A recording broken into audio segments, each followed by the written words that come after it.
2016 Manistee City Council meeting to order. Please rise for the pledge.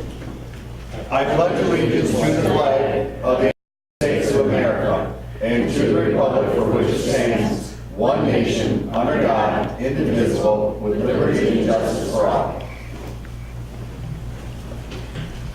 Michelle, will you please take the roll? Mayor Kenny. Here. Councilmember Beaton. Here.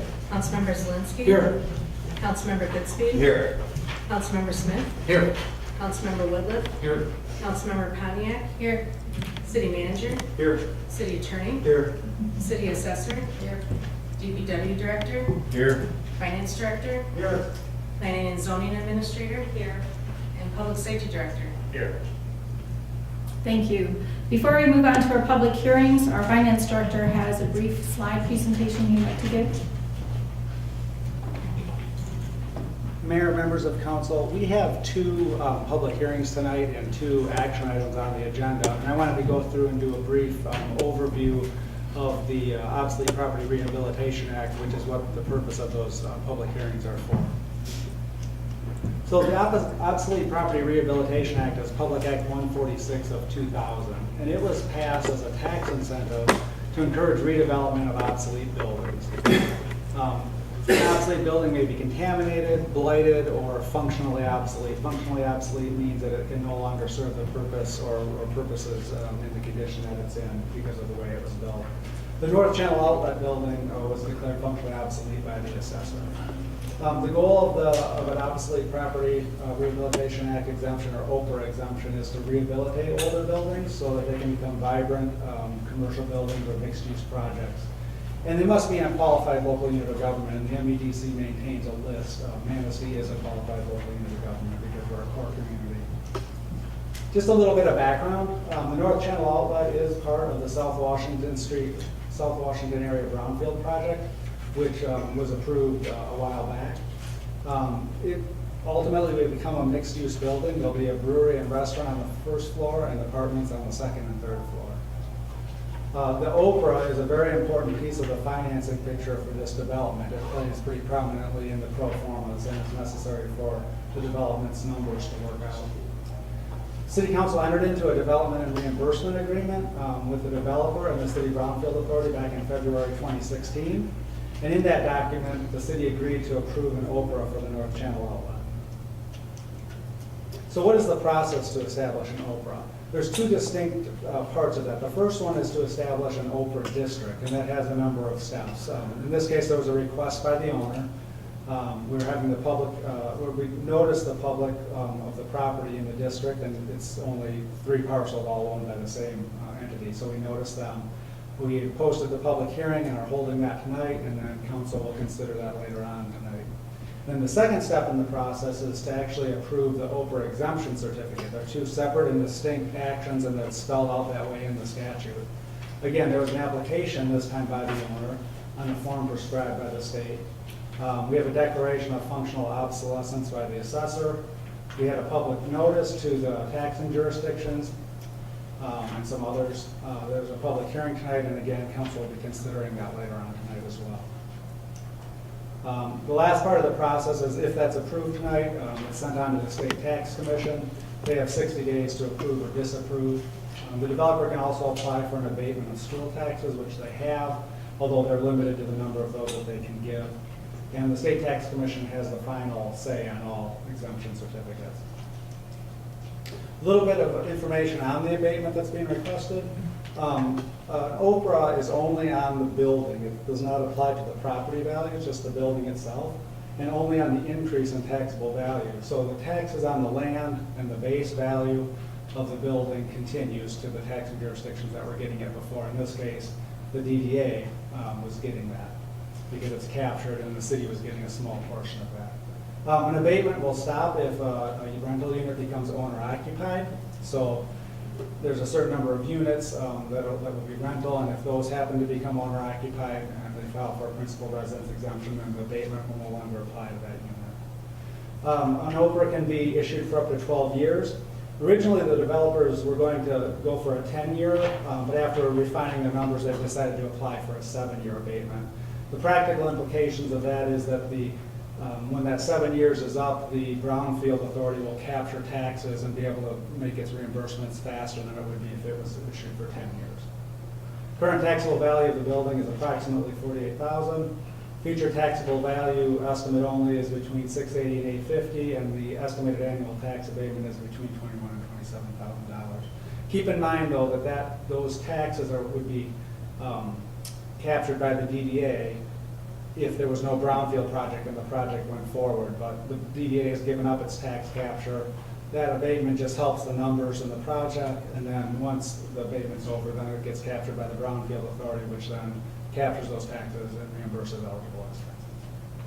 I don't know if there's any questions on that, but I just wanted to give council and the public a quick overview of the whole project we're going to be considering later tonight. I got one question. You were just talking about the DDA giving up their tax capture on this.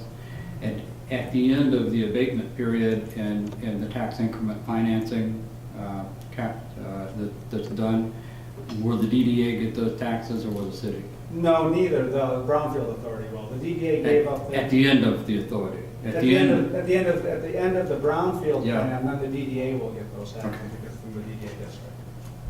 Assuming it's still here 30 years from now. Thank you. Thank you. Next, we'll move on to the public hearings. We have a public hearing for establishing an obsolete property rehabilitation district for the South Washington Area Brownfield Project, North Channel Outlet Properties. A request has been received from North Channel Investors LLC to establish obsolete property rehabilitation district for the North Channel Outlet Properties at 86 Washington Street pursuant to Public Act 146 of 2000. The affected property owner has received formal written notice of the public hearing, and the public will be provided an opportunity to comment. No action is anticipated at the conclusion of the public hearing. However, this matter is on the agenda for consideration later this evening. Is there any public comment? Seeing none, we'll move on to the next public hearing, which is a public hearing for an obsolete property rehabilitation exemption certificate application from North Channel Investors LLC. An application has been received from North Channel Investors LLC for an obsolete property rehabilitation exemption certificate for the North Channel Outlet Properties at 86 Washington Street pursuant to Public Act 146 of 2000. The affected property owner has received formal written notice of the public hearing, and the public will be provided an opportunity to comment.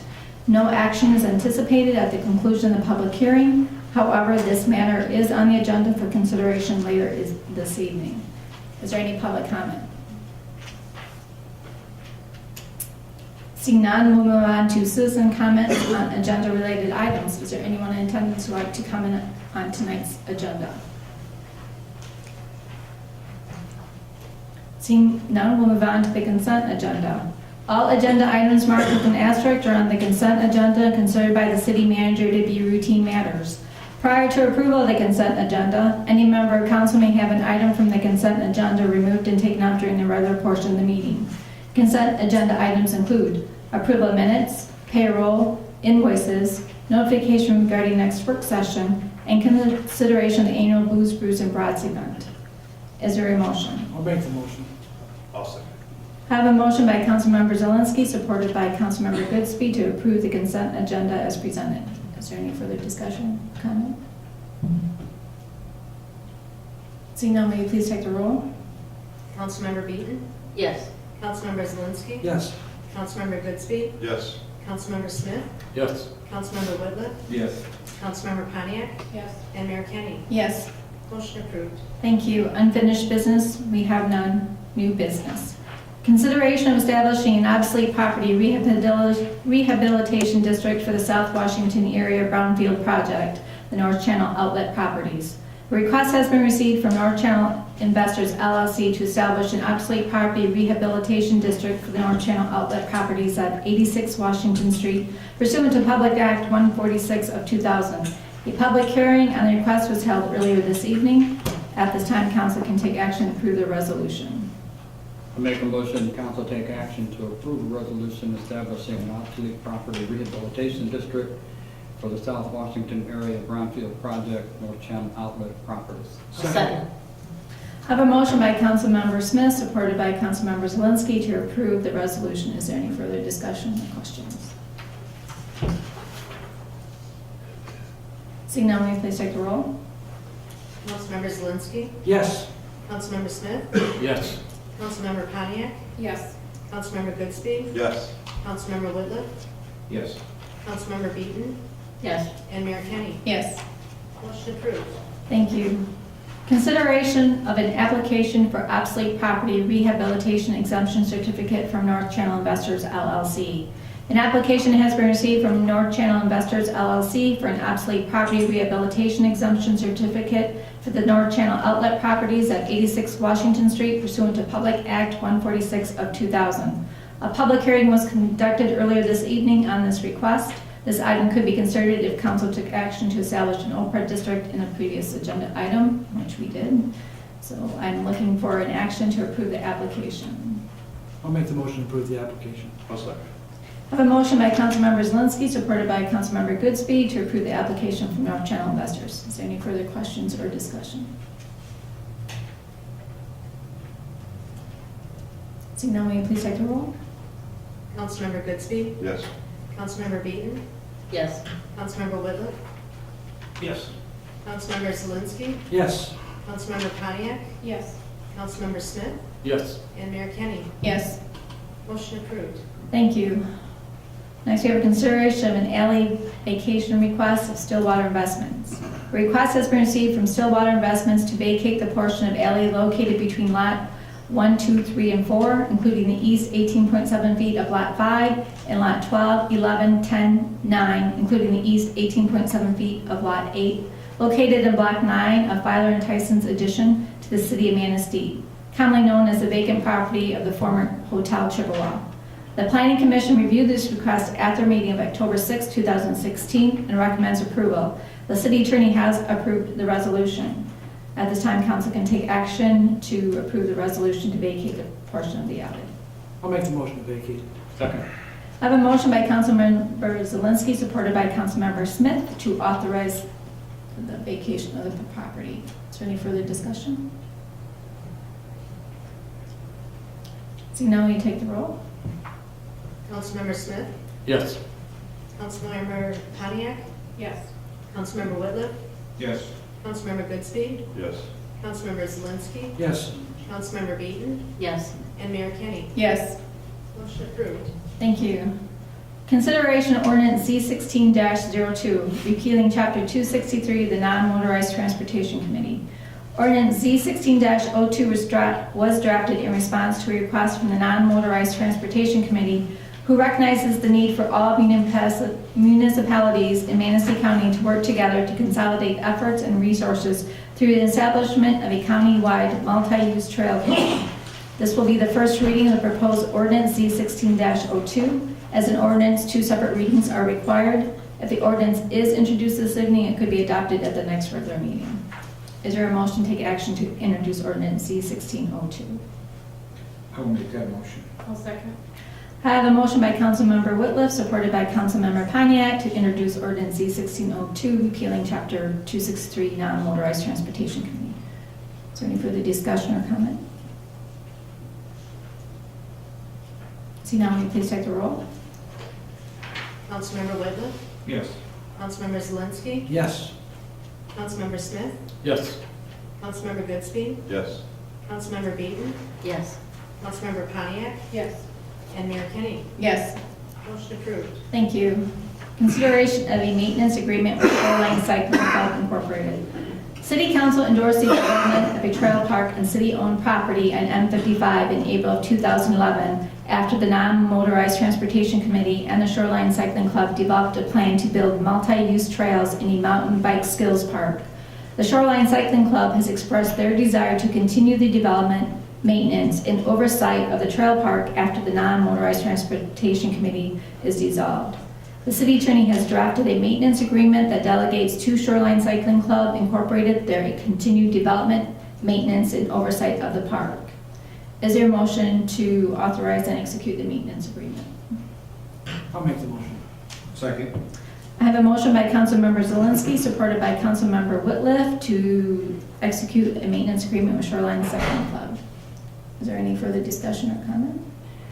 I have some questions about this, and I know there's a lengthy agreement in there. Changes to this property. It says major changes have to be approved. What exactly is the process if someone wants major changes approved to this? And where does the Public Works Director versus the Parks Commission come into this for interaction? Ben, Jeff, do you want to speak to this or back nothing? It usually goes through the Parks Commission. Yeah, over the years, I've been in contact with the group and in contact with the non-motorized committee. And so that any new development, any new trails, any new aspects to that park that get developed, get reviewed by my office, and then we run those through the Parks Commission also. In the past, they would also have gone through non-motorized, but I would expect that would be the same condition. If there's substantial improvements or investors or grant applications, then certainly we would bring that back before council as well. Okay, the plan calls for some extensive addition to trails over a period of time. But we also use that property on a periodic basis, I believe every 20 years, for timber cutting revenue. Are we going to lose some of that with this agreement? The way that the parks and the trails were laid out was after the last logging was completed, the logging trails were surveyed and the logging trails became the main corridors for the larger trails. And then, Ken, correct me if I'm wrong, but a lot of the lengthier trails are kind of weaved through the forest, if you will. And so, to my knowledge, there has been no actual tree cutting done for the trails that have been constructed, and I would expect that in the future as well. Okay. So we're saving our timber value there. Okay. Is there any cost associated with this management? We have not, to my knowledge, the city has not incurred any expenses towards this development. We have assisted with hauling clay material, or we've also assisted with the driveway. We've assisted with locating materials such as, if you drive out there now, the parking in the driveway is delineated with posts in the ground. A lot of that was fundraiser and grant paid for, but like the materials, we work with Consumers Energy to secure donations for some of those materials. The arrangement doesn't include any financial obligation on part of the city? I believe that's correct. Thank you. I think that what they've done has been a good thing out there. It's added another opportunity for people to be outdoors. I've used those trails, walked my dogs, been out there in the cross-country trails. They get used quite a bit. So I think it's a really good addition for our community. From staff's perspective, it's been a great relationship and a good public benefit. Any other questions, comments? Michelle, can you please take the roll? Councilmember Pontiac, Yes. Councilmember Beaton, Yes. Councilmember Goodspeed, Yes. Councilmember Whitliff, Yes. Councilmember Zelinski, Yes. Councilmember Smith, Yes. and Mayor Kenny. Yes. Motion approved. Thank you. Consideration awarding a contract for the reconstruction of 12th Street from Maple to Oak. Necessary right-of-ways has been attained along 12th Street from Maple to Oak.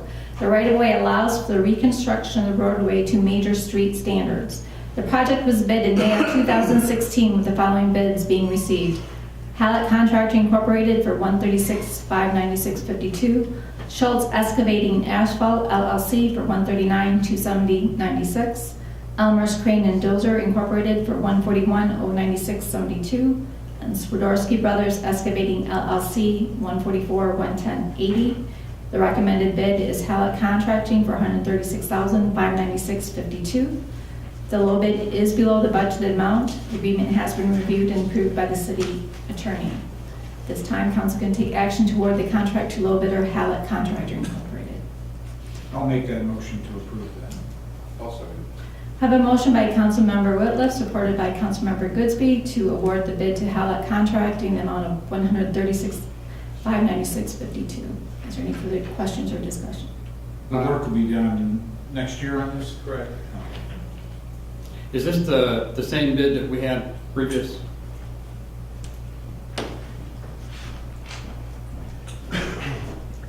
The project was bid out in anticipation of being able to construct it yet this season. The legal process took a longer length of time than we expected. So we've gone back to the contractor, they've gone back to their subcontractors, and they're willing to hold their prices through the winter and can construct it next season. I thought the in-kind we were getting from Reed Riley was going to cover this project. At one point, we had anticipated using the in-kind and sole sourcing that to Reed Riley. However, in the current budget, we decided to not put that Reed Riley money on the shelf any longer and to put that into local streets. So we paved about $130,000 of local streets about a month ago, and then we have specific money budgeted through the street funds for this project. So we've exhausted that in-kind? We actually came in under budget in the work that they did after final measurements. So we have $10,000 left in that agreement. They, by chance, are the paving contractor on this project. So we've had a verbal discussion that when they build this project next summer, we will find another street segment and use up the rest of the credit that we have with them. So we'll add another street with this project. Thank you. Any questions? Can you please take the roll? Councilmember Beebe? Yes. Councilmember Zelinski? Yes. Councilmember Goodsby? Yes. Mayor Kenny? Yes. Councilmember Smith? Yes. Councilmember Whitliff? Yes. Councilmember Pontiac? Yes. Motion approved. Thank you. Consideration purchasing a 2016 Komatsu WA270-8 wheel loader from AIS Construction Equipment. The current motor pool budget contains the replacement of our 2001 WA250-3 wheel loader. Machines from our 4 manufacturers in northern Michigan were demonstrated by DPW operators.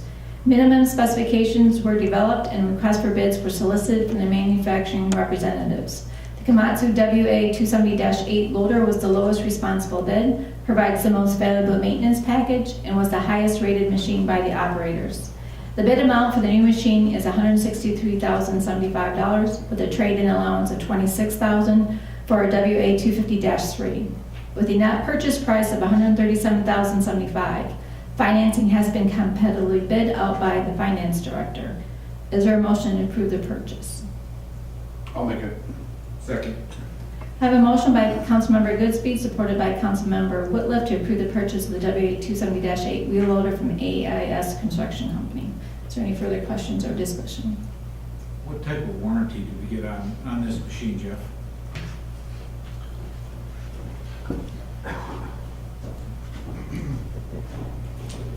We get I'll have to look that up, but it includes a 3-year, 2,000-hour full service. They cover everything bumper to bumper. So for the first 3 years, they change anything that is defective gets replaced, but they go as far as to change the oil, change the filters, do all the natural or the greasing, and they will come on site to do that. And that's included in this package. That's a 3-year? Mhm. Okay, thank you. I have a question. For the old one, the WA250-3, older model, what kind of warranty was on that one? That was not present at that time, so I don't know. Okay, so. That was 15 years ago. It was 15 years ago, Okay. yeah. What kind of mileage does that have on it? The machines are measured in hours.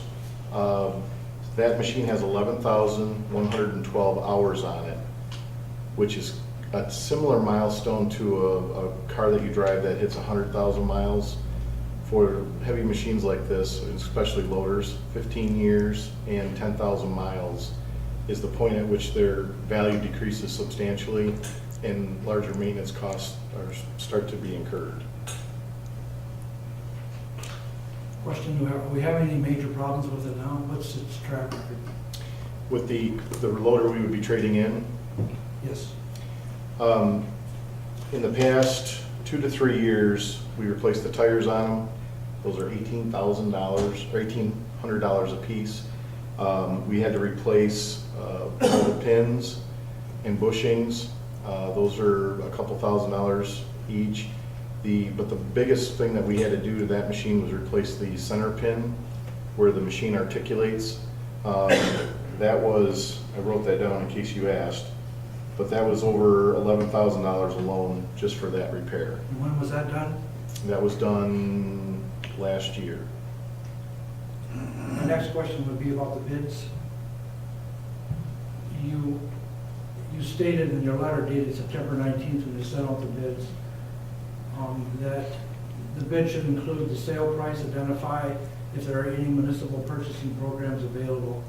I don't see any of that information on the bids. Yeah, the excuse me, the only one that identified one, and they did it verbally when they delivered the bid, was Caterpillar. Michigan Cat has the My Deal pricing on their loaders, and he told us when he handed the bid in that the pricing was consistent with their My Deal program. The other 3 bids, each of those manufacturers have municipal purchasing policies, and so those change internally with the company from time to time, and so they priced it based on the manufacturer's program. I have a question on the process. I'm assuming you, from what I read, you demoed all 4 machines. Correct.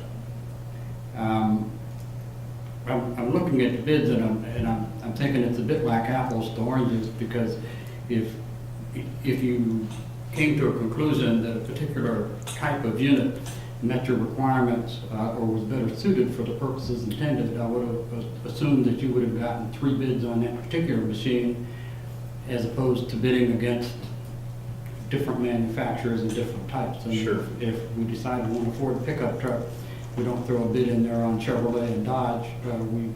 We look for several more bids for the Ford pickup truck. Well, when we started this process, we have 2 loaders. We used to operate with 3 loaders. Today we have 2. So we've got a 250 and a 320. And if you look at those physically, they're much different machines. We call one the big loader, one the little loader. The smaller loader is the one that is scheduled for replacement.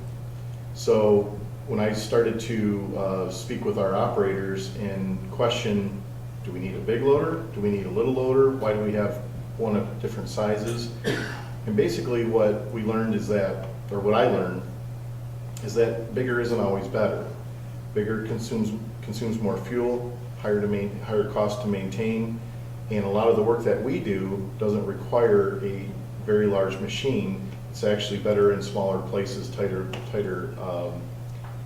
situations. So before we started this process, and when I budgeted money, I went to one of our sales reps and got a range, and he suggested for budgeting purposes, a small loader to a large loader would be about $160,000 to $200,000. So I went with the $200,000 in the budget to make sure that whatever machine we needed, we were covered for that. When we did the demonstration, we brought the 4 sales reps in. They stop in all the time. But the reps came into us, we described how we use the machine, throughout the year, the different seasons. And for us, the size of that machine is predicated on the biggest piece of equipment or the attachment that we use. And that is our snow blower that we use to load trucks from the downtown in snow blow back banks. So really the weight of that piece of equipment dictates the size of the machine for us, okay? When you look at these type of machines, if you look at a pickup truck, you can get a 1/2 ton across all the manufacturers, 3/4 ton, 1 ton, you can compare them based on that. The manufacturers do not have A level, B level, C level. They have varying sizes of machines that are used at different places in the industries. And so what we did was demonstrate the four different machines for a couple different reasons. One, so that we could understand what each different machine offered and then we prepared a minimum specification, the minimum that would work for us, and then each of the manufacturers sized a machine to meet our minimum specifications. So they're all just a little bit different. I understand that, but again, my question is, why don't we have 3 competing bids on the particular piece of equipment that was identified as the best for our use? Right, so the next step is, when we write those specifications, we solicited bids. As an example, AIS is the sales company for Komatsu in the state of Michigan. So if I wanted to get competitive bids for Komatsu machines, I'd have to bid with companies out of state to do that. There's only one company that handles the Komatsu brand in the state of Michigan. The same thing with Caterpillar. Michigan Cat is the Caterpillar distributor in the state of Michigan. So we did not go through a process where we identified one machine that we liked, we wanted, and try to get competitive bids on that. We developed a standard that would be our minimum. Any of these machines would work for us.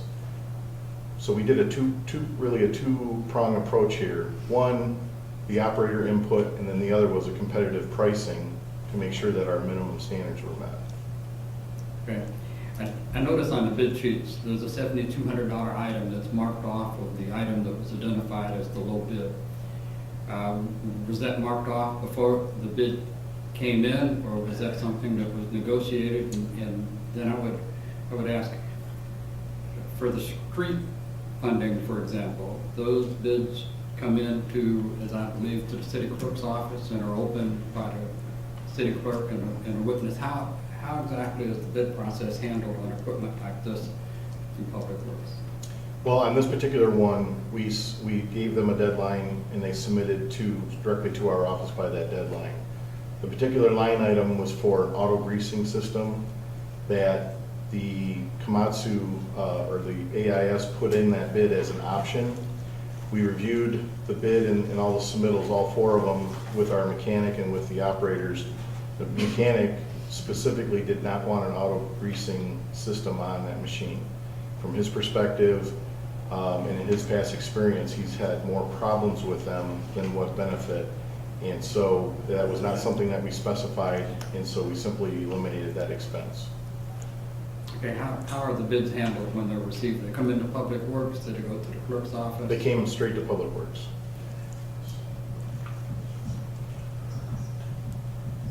I have another question. Have we explored a lease program? We have not explored a lease program. I know that Michigan Deals does have a lease program. I know that AIS also is a Michigan Deals provider. Did they give us a Michigan Deals price on this machine? AIS, Yeah, AIS is. when we asked them specifically if this was on my deal, I was told it was not. Because they are listed as a Michigan Deals provider on the website. And I'm not, they handle probably 20 different manufactured brands, so I'm not sure if you're talking specific to these loaders, but they told us that it was not, that they did not have the My Deal contract for loaders, or that they did not have the pricing for the loaders on that. Okay, so did we get any discount at all from them? I mean, did they have a government bid or? Yes. Well, they have a government pricing program. Okay, so how do we know how much we saved? I'd have to look up which one, but on one of them it shows the starting retail price, and I believe their final price to us was $90,000 to $100,000 less than retail. I didn't see that on any of the receipts that I saw. I'm trying very hard to understand the process. And looking out for the taxpayer's dollar, I want to make sure that they give us the benefit of that government bid. And I don't see it here. And I know that AIS is a Michigan Deals provider. They didn't state that it wasn't qualified in that program. And I do know they sell a lot of different machines. They sell John Deere, they sell all kinds of them. Everything you can think of. Also concerned that we do lease a Vector, a Vector's lease, and why do we do that rather than buy one? Again, the last lease was before my hire, but my understanding is because that machine is not leased, it is purchased with a guaranteed buyback. So after a 6-year period, the Duhaney will purchase back that machine is it at a minimum price? Is it a stipulated price? So they will guarantee a value at the end of 6 years to purchase that back. The Vector machines go through a tremendous amount of wear, and after 6 years, the Duhaney will take that machine and they will remanufacture it. They'll put about $80,000 back into that machine to change all the wear parts and mechanisms, and then they will resell that machine back out. When you bought the articulated loader, I'm sorry. Just to clarify Mr. McCullough's statements, if we decided to buy that machine at the end of the lease period, there's additional payment, there's a balloon payment that we would either need to finance, pay in cash, or figure out a way to pay for that if we don't end up turning that back in. The way that we've operated on the Vector since I've been here, it's basically been like a perpetual lease for 5 or 6 years. It gets turned in, and we get a different one for the reasons that Mr. McCullough mentioned. I just wonder how that might work with a loader. Only because, I think we do that for a reason, because they're so darn expensive to begin with, and they do require a lot of maintenance, and if they're leased, we get a lot of that maintenance, so we have some flexibility there. I think that's why we do that. We've had discussions with the sales reps, and I have not received any indication from the sales reps that the city would benefit from a lease program from them. And so they, through the years knowing that this was coming up in the future, have recommended an outright purchase. I want to go back to the warranty for a minute, like Councilman brought up the 3-year, 2,000 hour. Just doing the math on one we've got, 15 years old, 11,000 hours, it's about 800 hours a year. So we're actually going to expire in time before we hit hours and stuff. It's going to coordinate pretty well. Is that the typical use that we have for each of those machines, or does one register more hours per year than the other? And again, I'm looking like Councilmember Zelinski does. I'm thinking, what the taxpayer dollars and perhaps what's the maximum opportunity to increase lifetime and maintain these expensive pieces of equipment and also have them readily available to do the job. The larger loader that we have right now has about 40% more hours on it than the smaller loader. It's 3 years newer. The current operator that operates the loader on a daily basis prefers that larger machine because of the larger power. The machine that we're proposing to purchase tonight is powered up. It's bigger than our smaller one, but not quite as big as the bigger one that we have. It's kind of in the middle. It looks like you have, I'm sorry. Well, the use of the machine, the newer machines get used more, quite frankly. And I Okay, think but that's- the machine we're keeping, it doesn't have more hours than the one we're trading, does it? It does. It has 15,000 hours on it. The one that we're trading in has 11,000. And what kind of condition is it in? Are we looking at a near-term replacement or major cost maintenance on that item? We just experienced it last year. We put about $24,000 into a hydraulic system on that. When we were going through the budget process, I was actually considering trading in the larger machine, even though it was newer, it had more hours on it.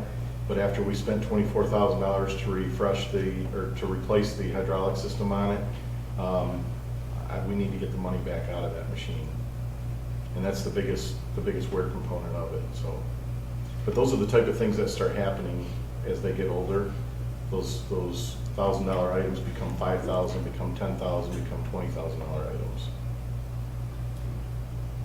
it looks like from the bid that you have a CARE program, which is 3 years, 2,000 PM service, parts and labor. I'm going to put as PM. Preventative maintenance. I'm looking at it's a quote, I guess, not a bid. I'm looking at it right now. It was never totaled up. I kind of did some math. I guess one of the things that I looked at, Mr. McCullough, when I looked at the bids, I looked at the dates received. And the two for the cat and the deer were received on the 16th. The other, I don't know if they were received, that's when they were dated, okay? I have no idea when they were received because they weren't stamped. They were all received on the same day. Okay, the other one's dated the 19th. The one that you want to buy, I can't say the word right. Komatsu? Komatsu, yeah, that was dated on the 19th. And when I look at those two dates, the 16th, and I look at the one, the 19th, at that point, if you didn't cross off the 720, cat was the highest bid. It was the lowest bid, I mean. Once you crossed off the $7,200, it made this one the lowest bid. And just an observation of mine. So that's why I was wondering how that process all worked. How do we take the bids in? Are they opened all at the same time? What transpired? What caused that to be crossed off? Because my understanding was that was a good deal at one time. I heard some talk about how that would really save us some time and money, because there's about 25 to 30 grease points on those. Right. And they have to be done regularly. Well, we have improved greasing points on the new dump trucks that we just purchased, but we don't have an auto greasing system. Okay. And so Jeremy has had experience where the auto greasing system has failed. He believes that when he can schedule well, first of all, the greasing is going to be done by AAIS for the first 2,000 hours or 3 years. But after that, he felt that he could control the machine and know the machine better than having the auto greaser do it. So we did not ask for that in the bid. We went through each of the bids. The representatives came in on, I think it was a Friday. They walked us through what they had submitted. We then met as a group and went through each of the bids. The lead man, the mechanic, and myself went through. That was a pretty large item that if we don't want, we struck it off. Now there's at least one or two other bids in here that it's part of their package. It's not an option. On this particular machine, he had listed it as an option. Well, I think you did a fabulous job of doing your due diligence, getting the operators involved, really looking at, 4 different pieces of equipment that would really work for your needs. At least on equipment like this that's going to last as long really doesn't make much sense, in my opinion, especially when these pieces of equipment are probably more heavily used during your winter months, more so than some of the other periods of time. I trust our DPW department to know, what's going to suit best their needs. I think you did go through and try and get the best possible pricing that you could. I'm just would feel more comfortable knowing that if they would put on their quotes, that it is a government bid, or it is a manufacturer bid or manufacturer discount, where that discount is and what we actually saved. It just doesn't identify that. I don't feel comfortable with that. Any other questions? Anybody have questions? Councilmember Zelinski? No, I'm not. See now, will you please take the roll? Councilmember Beaton? Yes. Councilmember Zelinski? No. Councilmember Goodspeed? Yes. Councilmember Smith? Yes. Councilmember Whitliff? Yes. Councilmember Pontiac? Yes. And Mayor Kenny? Yes. Motion approved. Thank you. Consideration of an installment purchase agreement with AIS Construction in West Shore Bank to finance the purchase of a loader. The 2016-17 budget included the purchase of a wheel loader and identified that the purchase would need to be financed. Earlier tonight, council approved the purchase of the loader. The installment purchase contract is needed to finance the purchase. The city attorney has reviewed and approved the purchase contract.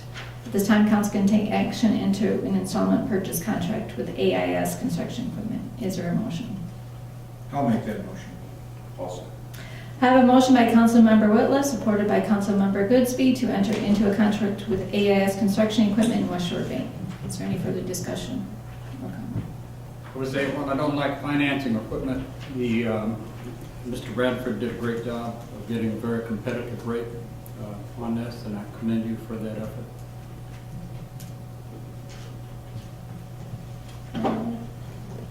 Questions or comments?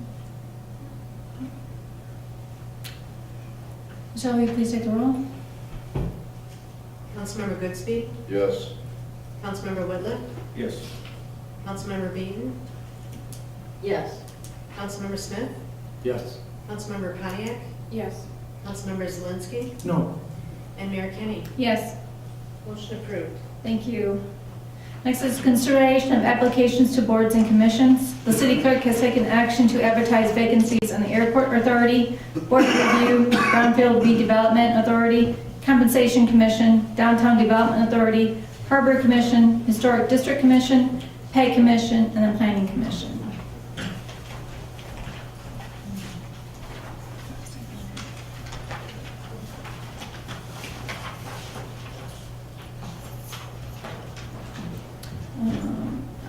Following applications have been received. The Airport Authority, there was one vacancy, term ending 11/30/19. There were no applicants. Border Review, one vacancy, term ending 12/31/17. No applicants. Brownfield Redevelopment Authority, one vacancy, term ending 6/30/18. No applicants. Compensation Commission, two vacancies, terms ending 9/30/17 and 9/30/19. No applicants. The Downtown Development Authority, there's one vacancy, term ending 6/30/20.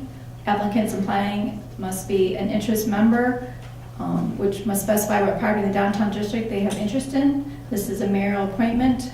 We had one appointment, T.F. Taxiadis of 817 Cherry Street.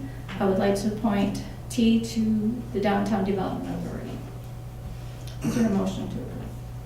I'll make it. I'll second. I have a motion by Councilmember Zelinski, supported by Councilmember Goodspeed, to appoint T.F. Taxiadis of 817 Cherry Street to the Downtown Development Authority. Shall we please take the roll? Councilmember Pontiac, Yes. Councilmember Whitliff, Yes.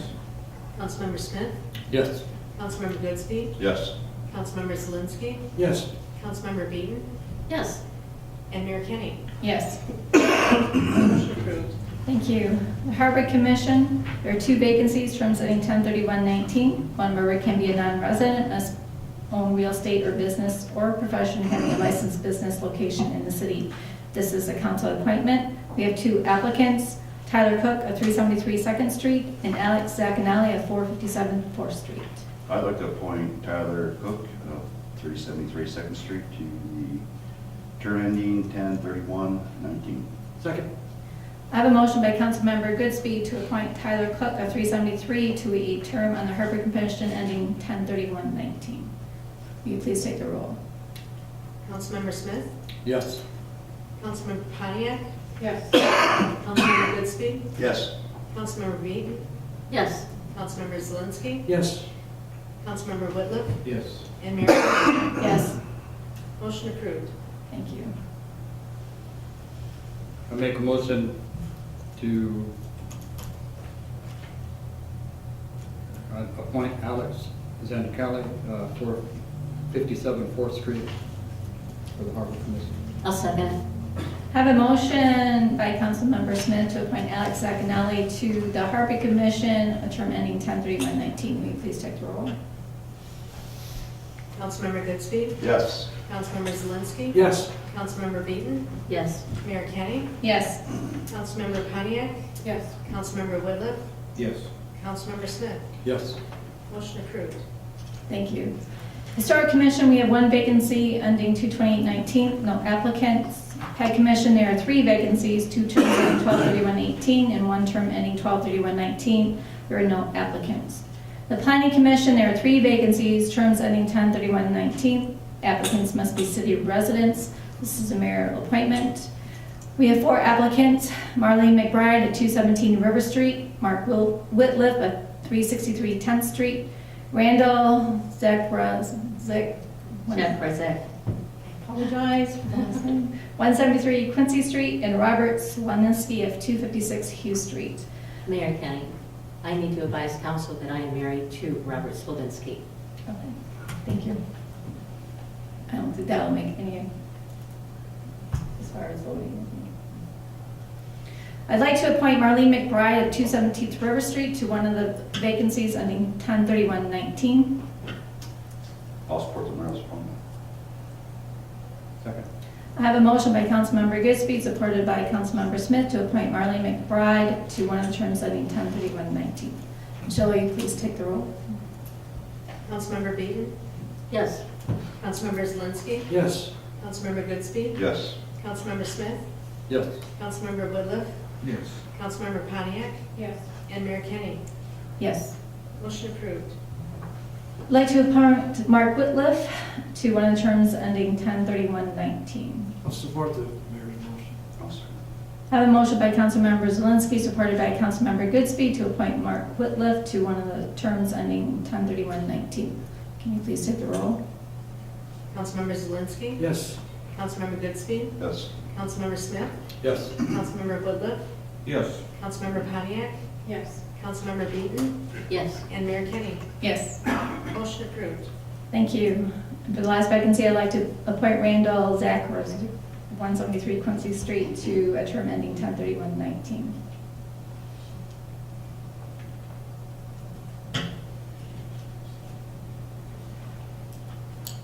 Is there a motion to approve? Okay. And I made that appointment because he was the only one of all the applicants. The 3, Marlene, Mark, and Randall, all had their applicants in on time, and as far as reasons for being on the planning commission, he made a more compelling case of trying to bring a different point of view and wanting to look at zoning versus development, whereas the other applicant only stated that he had time. Those were my reasons why I chose Randall over Robert for that last vacancy.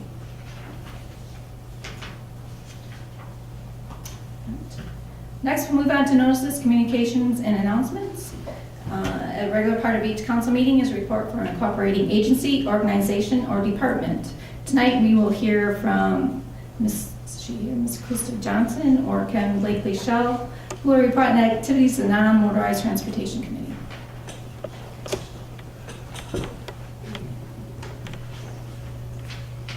Good evening, Your Honor and Councilman. My name is Krista Johnson. I'm here for our annual report of the Non-Motorized Transportation Committee. This year, we come with a little different tone than the previous years. This will be our last annual report to you guys. So we're going to go back and look a little bit at our history of where we are and where we've come and where we hope for our work to continue on and go. I'm here, I'm the chair, and I'm here with our vice chair, Ken Blakely Shell, and he's going to come up and help with part of this presentation. Okay. We started as a subcommittee of the Planning Commission in 2003, when started out kind of with the Cherry Road bike lanes. And we moved forward knowing that we needed to set ourselves aside and become a separate entity. So we established an ordinance to do so. We created a master plan and we've set our objectives and we have attained many of our goals. We've had events that have promoted active living throughout the community. We've had participation in signage. We've brought awards to the City of Manistee. We were able to leave the Promoting Active Community Award with the most consecutive and most awarded community in all of Michigan. They no longer or ceased that program this past year, so I have nothing to present award-wise. We also last year did get to present you guys with the Governor's Award as well, so we were pretty standout and excited for that. As you must know, our work has now grown into a much greater picture, and there's now a regional plan of how all of these types of non-motorized activities can now work so that there's a better opportunity to go out and get those grants and a better opportunity to have the connectivity from the city Manistee all around us. The county is also looking to have what we basically did in the city county-wise. And it was beginning to see that we've done our work here and that we've achieved most of our goals, and that it was best suited for us to move into this bigger picture where we weren't working within the city limits and different commissions. And I think the countywide is going to be able to really get some good momentum and make this a standout area and include the city as part of their work. The Shoreline Cycling Club has been involved with us since they began in 2009 and have been instrumental in helping us build up that non-motorized trail park. We came to you and said, hey, can we develop that? We promise not to use your funds and do our best to do that. And it has turned into a 4-season facility. It's got mountain bike trails, it's got fat bike trails, we've got cross-country skiing and snowshoeing, and it's been a hub. I've heard of different groups going out and having events out there. I have to look ahead at my slides. I'm not sure where I've been. Our current members are now Krista Johnson, myself, Mark Tomaszewski. He's been there since the beginning as well. Ken Blakey-Shell and Jim Snoik. We've had past members that have represented city connections. Richard Connectus was instrumental. He was on for a long time and helped us see what we needed to do to make our mark as being an accessible community. Ed Jones, he was great with bringing in the Ghost Bike and the Ride of Silence program for last year. And Todd Miller brought in a ton of work for the Labor Day Bridge Walk. So we had a good run of a lot of good people. Our standout was probably the Healthy Active Manistee. It started as a week and we kind of whittled it down, hammed it up with our little pig guy. We loved our little pig guy. And that was events that kind of grew, and they reached outside of our city too, as to different events for Smart Commute and walks and runs. The Labor Day Bridge Walk, it was to give ourselves a little piece of what that happens in Mackinac. In the Ride of Silence to represent our cyclists in the state that have fallen under accident.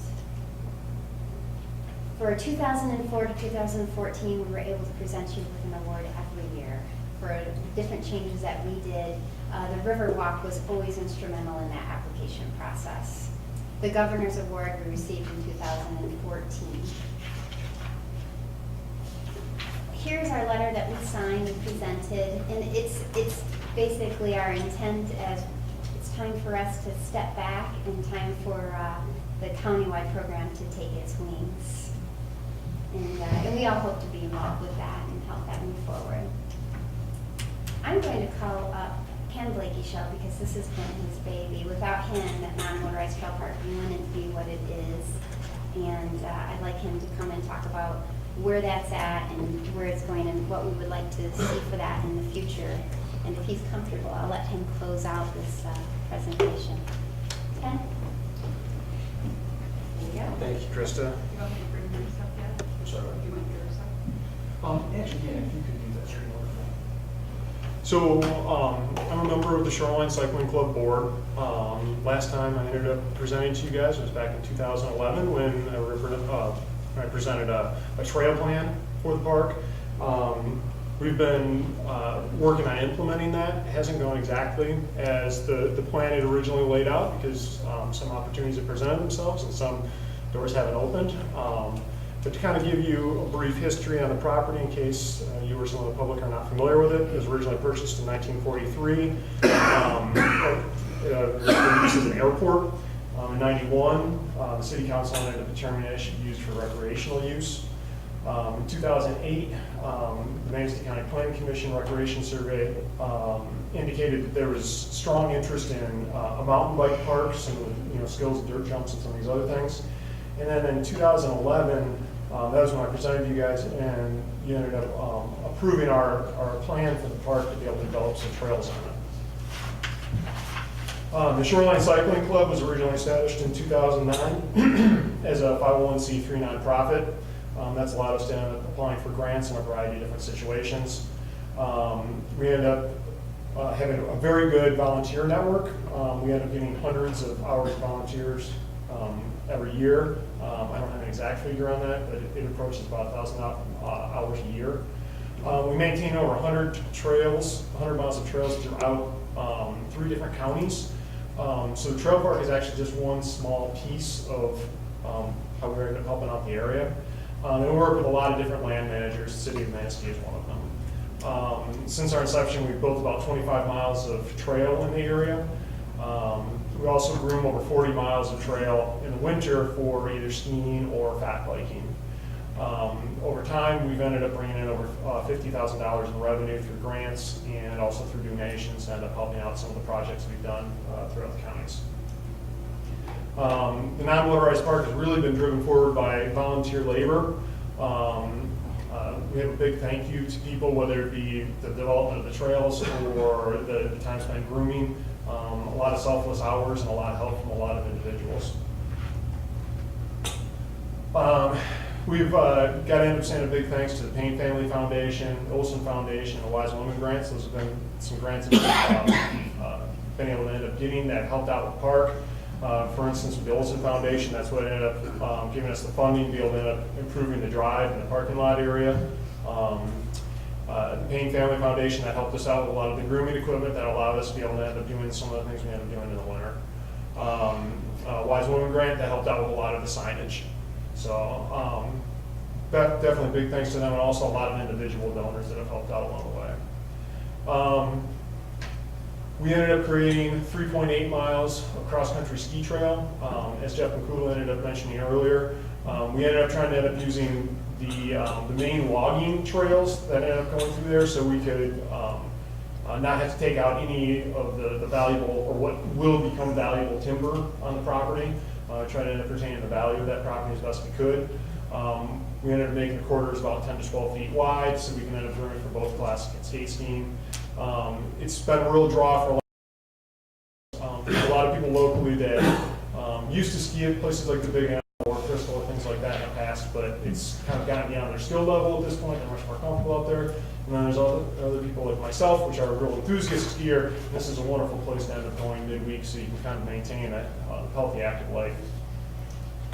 To kind of give you perspective of geographically where it's at and also how much trail is out there, you can see the trails, the ski trails highlighted in green on this map, so it covers a pretty significant area.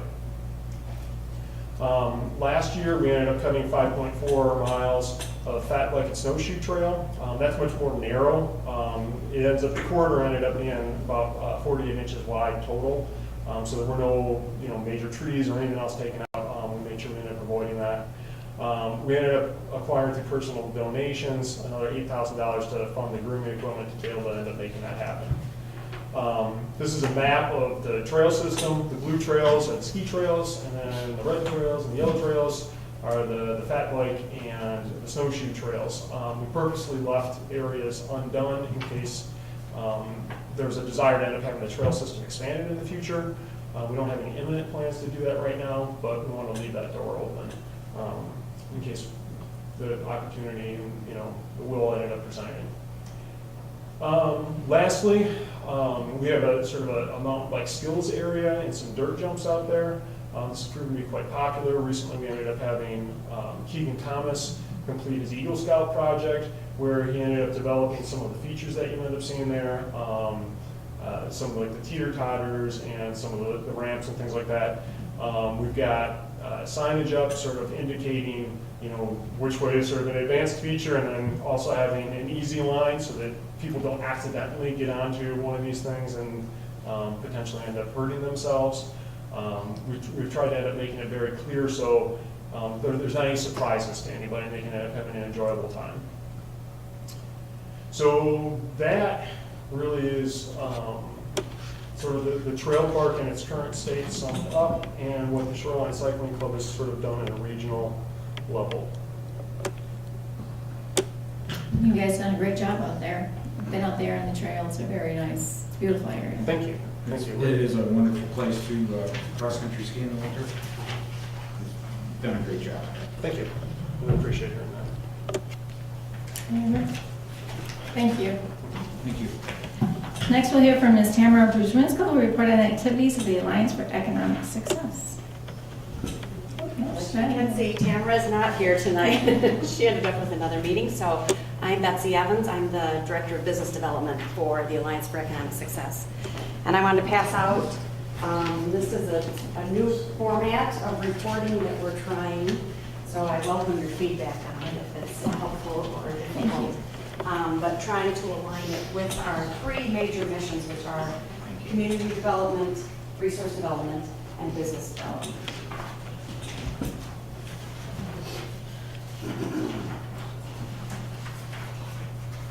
So there are a lot of projects and initiatives that are underway, and again, you can see they're broken down by community resource and business development, but I did want to provide some highlights for some of the things that we think are pretty exciting right now. So if you have any questions, please stop me and we can have a dialogue or discussion about. But the first project, and kind of going through that list and not hitting everyone, is the Glicks building. And I know the city's been real involved with all of that and working with developer Joe Hollander. We've been working with him for about 6 months about his housing development for that vacant facility. We're still finalizing that proposal and what that looks like and looking for different funding options, but that is definitely moving forward and one we're pretty excited about. The other one that you're aware of is a strategic plan update for the city, which Tamara will be working with you on, I think it's November 29th, coming up in November, having that updating to your strategic plan. The Olson's property, that we've been working since that has closed on a potential new development. It's still a little premature to discuss because it's got several entities involved. Things are changing and morphing all the time. But I will say we're very positive about the development that's proposed for there at this point. And I think it's going to be one that will be a real benefit to the city and to the residents of the city. We have Explore the Shores projects. I think there's 1 or 2 proposed for within the city limits. And I will say, I think that's a great outcome of the recreation plan that was recently approved, and as you know, has won Michigan Association of Planning awards for its uniqueness in providing rec plans for each individual municipality and the whole county as a whole. So one of those has been identifying the different Explore the Shore sites, and like I said, I think there's 1 or 2 that we hope to implement within the city limits within the next year. And also to highlight, I know Tamara has been working on the Zimmerman Trail, and that they are working to connect the city to all the outlying communities with a non-motorized trail system. So that is underway. The manufacturing strategy is one that we've been working on for quite a while. There was a lot of data that was derived and researched quantitatively and qualitatively to identify what are our assets, where are the gaps in the supply chain, what are our existing manufacturers, and where the industry is moving as a whole. And right now, we are in the process of working with our consultant to develop specific profiles for specific businesses that could fit not only sites that we have within the city and the county, but also what those businesses are, where their manufacturing partners might be, where do they fit in the supply chain, and try to align that so that we could actually, we'd like it to be where we almost have, we've created the case that we can then go out and speak to specific businesses or talk to existing businesses within our region to see if they could grow, expand, attract. But we don't really want it to be just a general, this is a great industry that we have potential, but actually be a specific profile that we can go out and try to bring to the city of Manistee. And by doing so, we hope we'll fill up a little bit of that industrial park. I will say, I think we have a really strong leadership team on that project, and we have representation from West Shore Community College, from Baker College, the Manufacturers Council, Rich Wolin from the NMC and the MMTC, the manufacturing collaborative that he has, Terry Vandercook with Michigan Works, Tom St. Dennis with the Little River Band. So we really have a good team, and I think one that's representative of the different industries. One of the big things that I have been working on quite a bit throughout this summer in particular are the retention visits, or I think on the report they're called business visits. And there's been a big push by the MEDC to go out and visit with our partners, so with MEDC, with the Department of Ag, with Michigan Works, with myself, with USDA, or whoever is appropriate, to go visit with the, particularly manufacturing businesses. MEDC focuses a lot on manufacturing. And going out to those businesses to identify their needs, their challenges, and see what we can do to assist. So we have visited a number of businesses in the area, particularly with those MEDC partners and state partners. The next phase of this, and I've talked with Stacy Beitwerk about this, and I'd like to bring in the new DDA director as well, is identifying those businesses that maybe don't fit MEDC top priority. They're not manufacturing, they don't send a product outside of the region, but they are core businesses to our communities. And so going and visiting with those businesses, with our more local partners, to identify needs, challenges, gaps, what can we do to help? So we're working on that. I will say the Ironworks building, and I don't think that's on the list, but there's an upcoming meeting with Thad and Jeff Sang to find out, you know, again, not against do another tour and see the potential of that Ironworks, but maybe let's see if we can come up with some actionable items that we can fill that space. I'm working with a number of businesses. We have North Channel Brewing, the Music Vault, the folks from the Boathouse are some potential purchasers of the Boathouse to try to fill that downtown. But again, I'm looking forward to, I had a discussion with Tyler, the new DDA director today, about meeting with him about how we can align our resources and best work together so that we're not overlapping, but yet we're really providing businesses the assistance they need. And I will say I had a conversation with Councilman Whitliff about some ideas, some potential businesses to fill some vacancies. So I always welcome if there are some ideas, or you hear of a lead or a potential entrepreneur, please send them my way. And then there's also the US 31 corridor plan that is underway. There's the deadline for that, February of 2017. But Rob Carson and Tamara in particular are leading that endeavor throughout the communities that go along the US 31 corridor, all the way from county line to county line. But to identify what is that community, what do they want those activities to be, what do they want the aesthetics of that to look like, and what are the access points that we need to make it all come together. So that is underway, and so the city will have a key part when it is that portion of 31 at the end of River Street. So we certainly welcome any thoughts, ideas on any of the projects, or like I said, any leads on businesses or anything that we're doing. If you we have an open door, so please feel free to contact us anytime. Thank you for your report. For the music vault, how much time did you spend talking to the owners? I had one initial meeting with Cynthia and have since been doing more via email communications because they're not always in town, but trying to help them working on their business plan and understanding what that business model will look like so that it can cash flow and make sense, and also fit with the potential funding that may be available to renovate the building for the business and the upstairs for the mixed use. So I haven't. Is there funding available? I believe there is, depending, yes, for if they choose to do apartments upstairs, and I think there can be some different, either through MISTA or particularly through the MEDC. For mixed-use development, I believe there is some grant and potential loan funding that is there.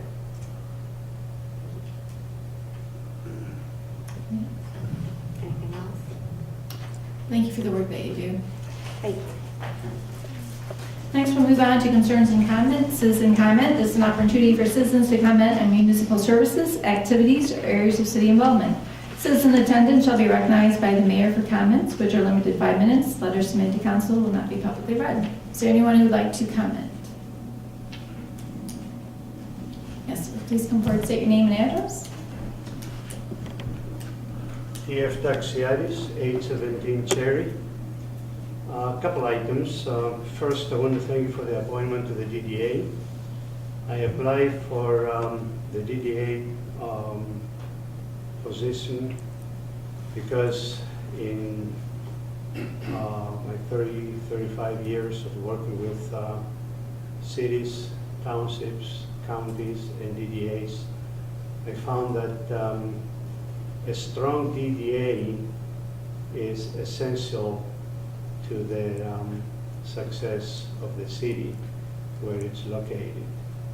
I've also found that the DDA to be successful needs strong support from the city that it's located. So I want to have an opportunity to work with both the city and the DDA to make it as strong as possible.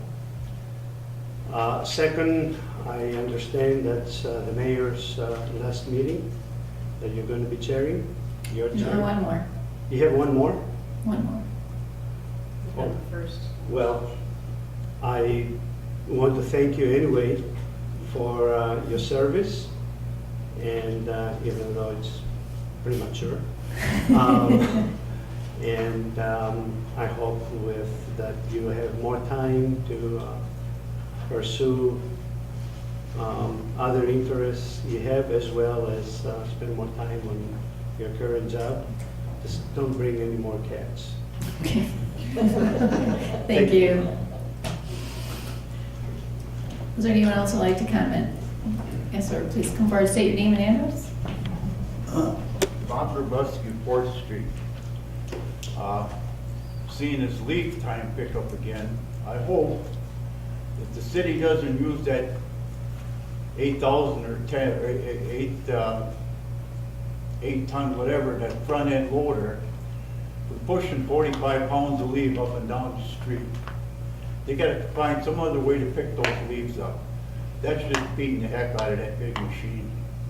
And at the prices I heard tonight, it's not very cost effective to run that thing. When you start working with hydraulics, the cost of those things triple. Find something smaller to push those leaves and get it in the trucks, not that big loader. They hook onto the sides of the curb. I got half a lot there. And my curb, I bet you, is in 10 or 12 pieces in a half a lot. That's what, 30-some feet. And that thing hooks onto it and it rips it out, and there goes half the road. And they're getting worse every year. So I hope they either pick up trucks with a rubber belt on the side or something, so they don't hook the curb and rip it out. It's something a lot cheaper to run than that big loader. Thank you. Thank you. Is there anyone else who would like to comment? So now we'll move on to officials and staff. City clerk? Nothing, Your Honor. City manager? One thing, this morning I got a link to a nice article courtesy of our new DDA director, Tyler. And it was a story talking about the top 19 beach or best beach towns in Michigan. And I'm pleased to report that Manistee ranked number 7, which I was quite excited about, especially when I saw that we were ranked above Ludington, Petoskey, Charlevoix, Pentwater, Sutton's Bay. And we're only 2 steps down from Traverse City. And they didn't, the rankings weren't based just on the size of your beach or your amenities at the beach, it was about the community. So that's on our Facebook page, I shared it earlier with council. We're going to get that message out, because that's pretty outstanding. We'll be proud of us, our community. That's the only thing I wanted to offer. Thank you. City Attorney. Nothing, Your Honor. Public Safety Director. Nothing, Your Honor. Finance Director. Nothing more, Your Honor. Planning and Zoning.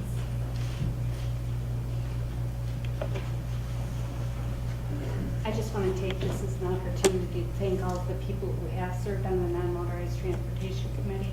They've been a wonderful group of volunteers, and I could not be prouder of the work they've done. Thank you. Councilmember Beaton. Yes, I had brought this to council's attention a few months ago. We had a couple of young people in town, brother and sister, who started their own Manistee Animal Rescue Service. Obviously they're very influential children, because they sat their parents down in August and said, we want to transfer from our school in Indianapolis and go to school in Manistee. Their parents sold their house and they moved into their vacation home on the north side. So I'm just really excited that we have people that really do love Manistee and they're moving here. It's nice to see families with 2 kids in school at Manistee High. Councilmember Zelinski. I want to thank the non-motorized people. I enjoy those trails so much. My wife and I walk those with our dog Zippy, who enjoys running up and down the trails. We really enjoy it. Thanks for all your work. Councilmember Goodsby. Councilmember Smith. I'd like to thank Mr. Bradford for a good presentation on the obsolete property rehabilitation abatement. It's a good overview for what the state allows versus what was asked for versus what is actually being prepared. Good information for all concerned. And I'd like to thank Chief Bachman, Public Safety Director, for a good show this weekend for the Fire Department Open House. That was a great effort. And would add to the Harbor Master. We had a 5-year high for boat launch fees from the marina this year from our boat launch facilities. And it's certainly in a positive direction. It does a lot of good work on people in the city. Thank you. Councilmember Whitman. Nothing, Your Honor. Councilmember Pontiac. Yeah, I know that Mr. McCullough had already left, but I was looking for an update on the 12th Street sewage collapse and the bridge work. Well, coincidentally, that's the reason he left early, was for the bridge. They were doing the test, and engineers were going to be there, so that's why I had to leave early. I didn't have an opportunity to get an update on the 12th Street. I know the plans were to put in that temporary fix last night and then completed this morning, or today, I should say. So is the bridge going to be opened in time for tomorrow, or? That's the plan, yeah. Okay. Yeah, it's operational, but there was an auxiliary brake that had malfunctioned, and I mean, if that bridge was going to fail, it failed at the perfect time, because MDOT was here in town working on their bridge, had their experts, and so they showed our staff how to make adjustments to that auxiliary brake. And then there was another problem that they discovered, and that's what they're looking at tonight to see how big of a problem it really is. So it's functional. And we don't know if the sewer's going to be fixed tomorrow? I don't know. I didn't get a chance to talk with Jeff about that today. We were both going in different directions. I'm sorry. We have a lot of good things going on in the community, and I want to thank our new DDA director for pointing out some of those. So with that, I'll take a motion to adjourn. I'll make it. Meeting adjourned.